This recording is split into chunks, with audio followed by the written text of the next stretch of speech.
Hello students, welcome to AKS destiny classes. तो students, आज हम पढ़ने जा रहे हैं नॉट फॉर प्रॉफिट ऑर्गेनाइजेशन का एक न्यू टॉपिक जो कि है इनकम एंड एक्सपेंडिचर अकाउंट। यहां पर हम ये समझेंगे कि इनकम एक्सपेंडिचर अकाउंट कैसे बनाया जाता है और मैं बताऊंगा आज आपको एक ट्रिक जिसके जरिए ये हो जाएगा बहुत आसान, जो कि है रेकरिंग एक्सपेंस और रेकरिंग इनकम वाला। लेकिन उससे पहले हम ये समझते हैं कि इनकम एक्सपेंडिचर अकाउंट होता क्या है। तो देखो, income expenditure account profit and loss account की तरह ही बनाया जाता है जो हमने क्लास 11th में पढ़ा है। तो देखो यहां पे लिखा हुआ है, it is prepared on accrual basis and similar to profit and loss account. यानी कि करंट ईयर से रिलेटेड कोई भी इनकम या एक्सपेंस हो वो रिकॉर्ड किया जाता है और ये प्रॉफिट एंड लॉस अकाउंट की तरह ही होता है। ओके, नेक्स्ट है, it include only revenue items of the current year. यानी कि हम इनकम एंड एक्सपेंडिचर अकाउंट में बस रेवेन्यू आइटम्स को ही रिकॉर्ड करते हैं, यानी कि रेवेन्यू एक्सपेंडिचर और रेवेन्यू इनकम्स।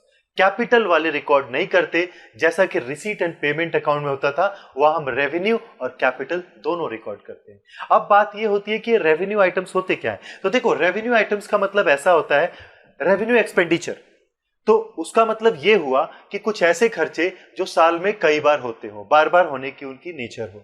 यह रेवेन्यू इनकम की बात करें तो वो भी साल में कई बार होते हो। हम थोड़ा सा ऐसा हिंट लेके इसे समझ सकते हैं। ओके, अब उसके बाद हम फीचर्स या कैरेक्टरिस्टिक समझते हैं इसका।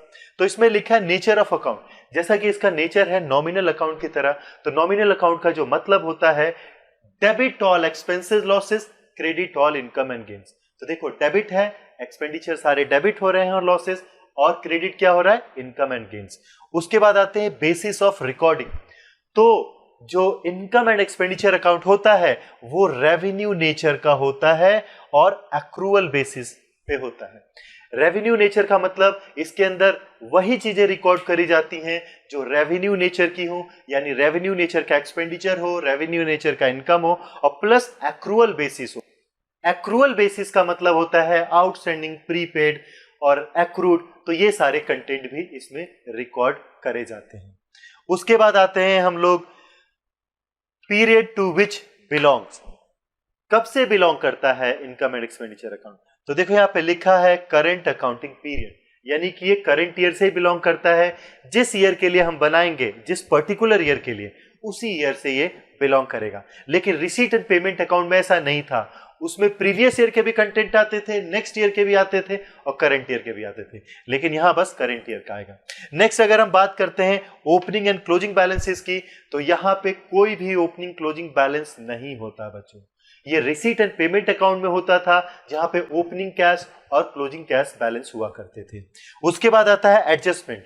तो देखो, यहां पे सारे ही एडजस्टमेंट रिकॉर्ड करे जाते हैं, जैसे प्रीपेड हो गया, आउटस्टैंडिंग हो गया। तो इस तरीके के जो भी खर्चे होंगे वो सारे यहां पे रिकॉर्ड होंगे, डेप्रिसिएशन वगैरह सब चीजें। अब देखो, हमें यह बात यहां से एक और समझनी है कि जैसे फीचर्स इस इनकम एंड एक्सपेंडिचर अकाउंट के हैं, ऐसे features receipt and payment account के भी थे। और कुछ रिसीट एंड पेमेंट अकाउंट और इनकम एंड एक्सपेंडिचर के डिफरेंसेस थोड़ी देर पहले मैंने डिस्कस करते करते बता ही दिया बच्चों। तो अब आते हैं हम इनकम एंड एक्सपेंडिचर अकाउंट में। ओके, सो देखो, इनकम एंड एक्सपेंडिचर अकाउंट में हमें यह समझना है कि जो एक्सपेंडिचर है वो रेकरिंग होना चाहिए। यानी कि जो भी एक्सपेंडिचर हम रिकॉर्ड करेंगे दैट शुड बी रेकरिंग। वो रेकरिंग नेचर का होना चाहिए, यानी बार बार होने वाला होना चाहिए, जो साल में रिपीट होता हो, जिसका रिपीटेशन होता हो। जैसे मैं कहता हूं इलेक्ट्रिसिटी बिल बच्चों, तो बार बार पे करते हैं, आएगा। अगर मैं टेलीफोन बिल की बात करता हूं तो वो भी आएगा, बार बार पे करते हैं। इंटरेस्ट ऑन लोन की बात करता हूं तो भी हर महीने पे करना पड़ता है, आएगा। न्यूज़पेपर एक्सपेंसेस की बात करता हूं तो न्यूज़पेपर खरीदे जाते हैं, आएगा ही। अगर मैं फर्नीचर की बात करता हूं तो नहीं आएगा, फर्नीचर बार बार नहीं होता। बाइसिकल की बात करता हूं तो वो भी नहीं आएगा। बिल्डिंग्स की बात करता हूं तो वो भी नहीं आएगा। क्यों? क्योंकि वो रेकरिंग नहीं है, बार बार रिपीटेशन नहीं हो रहा है। ओके, अब उसके बाद आते हैं हम इनकम वाले साइड में। यहां पे बच्चों को कंफ्यूजन होती है और वो सोचते हैं कि कौन सी चीज को इनकम माने और कौन सी चीज को इनकम नहीं माने। तो देखो, उसके लिए यहां पे कुछ नोट्स दिया है मैंने, जिससे कि आपको ये टॉपिक काफी अच्छे से समझ में आ जाएगा। जैसे कि हम सब्सक्रिप्शन की बात करें तो बच्चों ये रेकरिंग है। सब्सक्रिप्शन जो होता है मेंबर्स पे करते हैं और ये रेगुलर बेसिस पे करते हैं, monthly, quarterly, yearly, half yearly, यानी वो पे करते ही हैं। तो ये आएगा, मैंने पहले भी बताया हुआ है आप लोग को पहले के लेक्चर में भी कि सब्सक्रिप्शन रेवेन्यू नेचर का होता है, तो यहां पे आएगा। उसके बाद है डोनेशंस। यहां पे याद रखना बच्चों, यहां पे स्टूडेंट्स गलतियां कर जाते हैं। डोनेशंस जनरल पर्पज के लिए होता है और स्पेशल पर्पज के लिए होता है। जनरल वाले में तो बस डोनेशन लिखा होगा तो वो आपका रेकरिंग हो गया और यहां पे आएगा बाय डोनेशन करके। लेकिन अगर डोनेशन किसी पर्पज के लिए है, डोनेशन फॉर बिल्डिंग, तो नहीं आएगा बच्चे, कोई पर्पज अगर डिनोट कर दिया है तो। ओके, उसके बाद आते हैं लाइफ मेंबरशिप फीस। ये तो अपने नाम से ही लग रहा है बच्चों कि पूरी जिंदगी के लिए एक बार में ही मिल गया, तो ये तो आना नहीं है। ओके, नेक्स्ट आते हैं हम एंट्रेंस या एडमिशन फीस पर। तो देखो, एंट्रेंस या एडमिशन फीस का मतलब होता है कि अगर कोई नया मेंबर एनपीओ ऑर्गेनाइजेशन में आ रहा है तो वो जो मेंबरशिप फी देगा उसी को बोलते हैं एंट्रेंस या एडमिशन फीस। क्यों? क्योंकि वो नया मेंबर आ रहा है, एडमिट हो रहा है ऑर्गेनाइजेशन में, तो वो पे करेगा। वो जनरली रेकरिंग नेचर का होता है, बट समटाइम्स क्वेश्चन में ये बात लिखा हो सकता है कि आप इसे कैपिटलाइज कर दो, तब ये यहां पर नहीं आएगा, राइट। उसके बाद आते हैं बच्चों हम लेगेसी पे। तो बच्चों को अब ये लेगेसी में प्रॉब्लम होती है कि आखिरकार ये लेगेसी होता क्या है। तो देखो, लेगेसी का मतलब होता है कि अगर कोई डिसीज्ड पर्सन अपनी प्रॉपर्टी अपने डेथ से पहले किसी एनपीओ ऑर्गेनाइजेशन के नाम डोनेट कर दे तो उसे हम बोलते हैं लेगेसी। लेकिन उसमें भी दो बातें हो जाती हैं कि उसने मरने से पहले अपनी विल बनाई है और उसमें लिख दिया है कि हमारी प्रॉपर्टी किसी स्पेशलाइज्ड पर्पस के लिए एनपीओ ऑर्गेनाइजेशन यूज करेगा, तो उसे फिर स्पेसिफिक पर्पस माना जाएगा और वो यहां पर नहीं आएगा। लेकिन उसने बस डोनेट कर दिया, विल लिख दिया कि जी हम अपनी प्रॉपर्टी एनपीओ को डोनेट कर रहे हैं, तो वो फिर रेकरिंग माना जाएगा बच्चों। ओके, उसके बाद आते हैं हम गवर्नमेंट या म्यूनिसिपल ग्रांट पे। तो समटाइम्स एनपीओ ऑर्गेनाइजेशंस को गवर्नमेंट की तरफ से भी डोनेशंस मिलते हैं, तो वो भी इनकम मानी जाती है। सो स्टूडेंट्स, हमने कुछ बेसिक चीजें पढ़ी कि एनपीओ ऑर्गेनाइजेशन की क्या चीजें इनकम मानी जा सकती हैं, क्या नहीं मानी जा सकती हैं। इन सारे कंटेंट्स को स्टूडेंट्स आप लोग याद करके रखना। क्यों? क्योंकि ये आपको इनकम एक्सपेंडिचर अकाउंट में बहुत ज्यादा काम आने वाले हैं। अब हम इनकम एक्सपेंडिचर अकाउंट को बनाते हैं और थोड़ा और अच्छे से समझते हैं बच्चे। कुछ बेसिक एग्जांपल्स लिखते हैं इसमें। जैसे मैंने कहा कि इलेक्ट्रिसिटी बिल तो आएगा क्योंकि वो बार बार पे होता है, इलेक्ट्रिसिटी बिल। तो देखो, जब कभी भी इनकम एक्सपेंडिचर अकाउंट बनाने में आप लोग को थोड़ा भी डाउट हो तो तुरंत इस वर्ड पे आओ, रेकरिंग। यानी क्या ये बार बार होने वाला है, साल में कई बार रिपीट हो रहा है तो रेकरिंग है, साल में कई बार रिपीट नहीं हो रहा है तो नहीं आएगा यहां पे। ओके, नेक्स्ट है टेलीफोन बिल, आएगा ये। उसके बाद आता है सैलरी एंड वेजेस, सैलरी वगैरह, ये भी आएगा बच्चों। इसके बाद आता है ऑफिस एक्सपेंस, ये चीजें बार बार होने वाली हैं। इसके बाद आता है डेप्रिसिएशन। तो देखो, जो चीजें रेकरिंग है वो आएंगे ही। और प्लस एक बात और याद रखना कि अगर मान लो मैं कहता कि सैलरी आउटस्टैंडिंग है तो आप इसमें प्लस कर देते। अगर कुछ पार्ट आउटस्टैंडिंग होता तो आप यहां पे प्लस करके लिखते।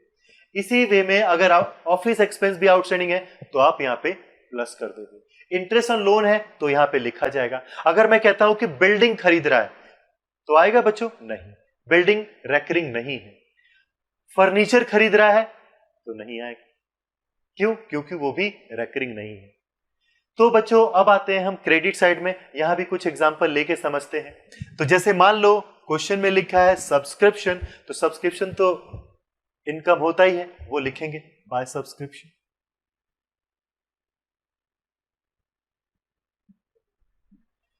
इसके बाद आता है डोनेशन। क्वेश्चन में सिर्फ डोनेशन लिखा है तो डोनेशन लिखेंगे बाय डोनेशन।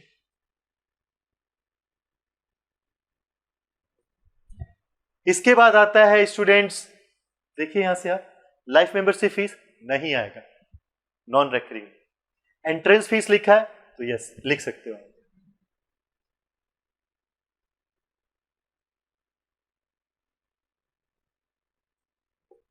ओके, उसके बाद लेगेसी, यानी क्वेश्चन में जनरल लेगेसी है तो बिल्कुल लिख सकते हो यहां पे।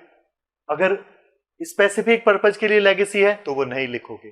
गवर्नमेंट ग्रांट है, गवर्नमेंट ने ऐसे ही डोनेट कर रखा है तो वो भी आएगा बच्चे। अब हम कुछ अदर एग्जांपल ले लेते हैं, जैसे मान लो यहां पे इंटरेस्ट ऑन इन्वेस्टमेंट है तो आएगा। सेल ऑफ ओल्ड न्यूज़पेपर है, आएगा बच्चों। सेल ऑफ बिल्डिंग दिया हुआ है, नहीं आएगा, रेकरिंग नहीं होता। एक बार बिल्डिंग बेच दिए चली गई, दोबारा कैसे बेचेंगे। फर्नीचर दिया हुआ है सेल, वो भी नहीं आएगा। तो बच्चों अब हम इसे टोटल करते हैं।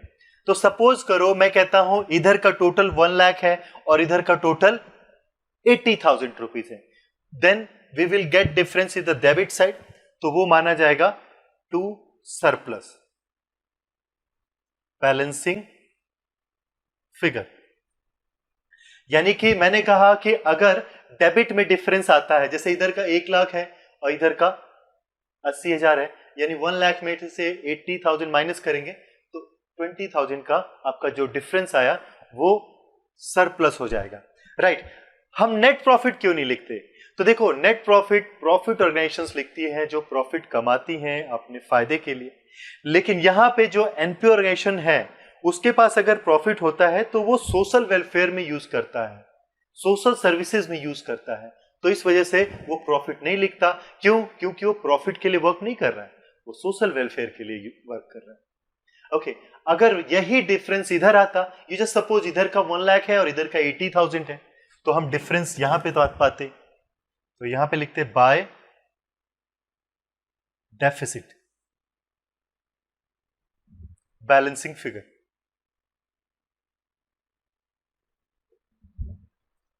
सो स्टूडेंट्स अगर डेबिट में डिफरेंस आता है तो सरप्लस और क्रेडिट में आता है तो deficit. So this is all about income and expenditure account. तो इनकम एक्सपेंडिचर अकाउंट बनाते वक्त बस हमें इतना ध्यान रखना है कि एक्सपेंडिचर साइड में रेकरिंग एक्सपेंसेस आते हैं जो बार बार होते हैं, इनकम साइड में रेकरिंग इनकम्स होती हैं जो रिपीट होती रहती हैं ईयर में कई बार। इनकम में कंफ्यूजन होता है तो आप यहां से बच्चे समझ सकते हो, जिससे कि आप इस टॉपिक पे अपनी अच्छी पकड़ बना लो बच्चों। ओके स्टूडेंट्स, तो आप लोगों को अगर ये टॉपिक पसंद आया होगा तो स्टूडेंट्स लाइक करें, शेयर करें एंड सब्सक्राइब करें, जिससे कि आपके पास कमिंग वीडियोस का नोटिफिकेशन मिलता रहे। Thank you.